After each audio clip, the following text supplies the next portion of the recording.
Shaampiyoonaan atileetiksii addunyaa 19ffaa biyya Hangarii Budaapestitti gaggeeffamu ilaalchisuun gareen atileetiksii biyyoolessaa Itoophiyaa sirni gaggeessaa bifa ho'aan taasifamee fi pirezidaantiin atileetota Itoophiyaa Komishinar Maarqos Gannatii yaada sagalee Ameerikaatiif kennaniin ji'oota baay'eef qophii gahaa taasisuun kaleessa immoo sirna gaggeessaa ho'aa taasisneerraa fi jedhan. Sirni gaggeessaa kun baay'ee kan yeroo biraarraa baay'ee miidhagaa fi hawwataa ture. Atileetonni hundumtuu bakka argamanitti maatiin atileetotaas maatiin ispoortistootaa hundumtiyyuu waajjirri qaamni mootummaas qaamni miti mootummaas hundumtuu bakka isaan argamanitti sirni gaggeessaa kun bifa ho'aadhaan gaggeeffamee jira. Mee shaampiyoonaalee atileetiksii addunyaa kanaan dura qabxii argameerra barana wanta addaan eegametti yaaddaa? Egaa haala amma ijoolleen keenya sadarkaa addunyaatti qabxiiwwan isaan qaban irraa kaanee yoo ilaalle qabxii fooyya'aan argamee yaada. Keessattuu fiigichi tiraakiidhaan barreen gaddaa waan argachuu malu kan namni baay'een isaanii jira.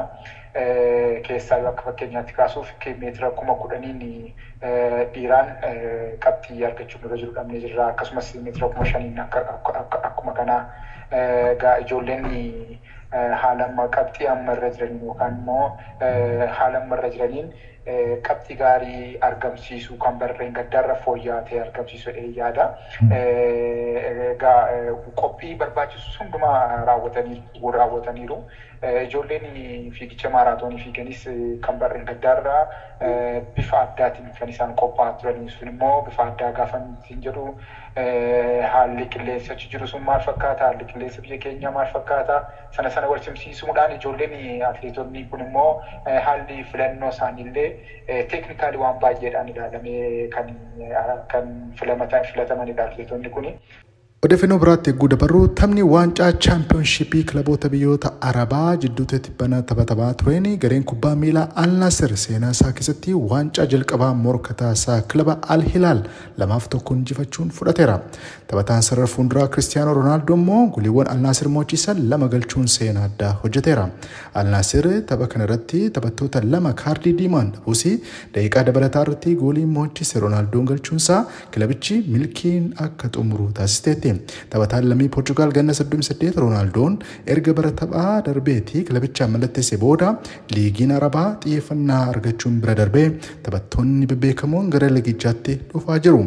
Tapha waancaa chaampiyoonshiipii Arabaa kanarratti gahumsi Ronaldoo olaanaa ture.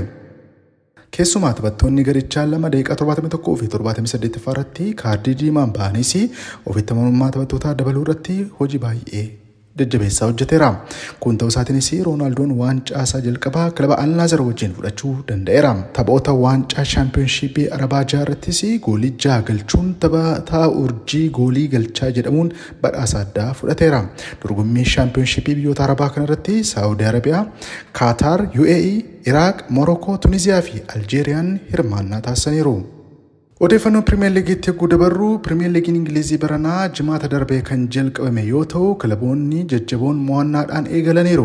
Shaampiyoonaan bara darbee Maanchestar Siitiin gara dirree Barnleetti imaluun goolii 3-0 injifachuun deebi'eera. Taphataan goolii hedduu galchuun beekamu Erling Haaland boqonnaa dura goolii 2 galchuun jalqabii Pirimeer Liigichaa baranaa bareecheera. Taphataan sarara jidduu kilabichaa Kevin De Bruyne taphni eegalamee daqiiqaa muraasa booda miidhamaan dirree ba'uus bakka isaa kilabni Chelsea irraa jijjiirraadhaan kan dhufe Matteo Kovacic seenuun kilabicha yaaddoo keessaa baraareera. Tapha Pirimeer Liigii sanbata darbee taphatameen immoo dirree isaa Fly Emireetitti Nottingham Forest kan keessummeesse Arsenaal goolii 2-1 morkataa isaa injifateera. Gooliiwwan Arsenaal mo'achiisan Eddie Nketiah fi Bukayo Sakaatu galche. Leenjisaan Arsenaal Mikel Arteta biratti fudhatama guddaa kan qabu Eddie Nketiah cimina agarsiisetti dinqisiifataniiru.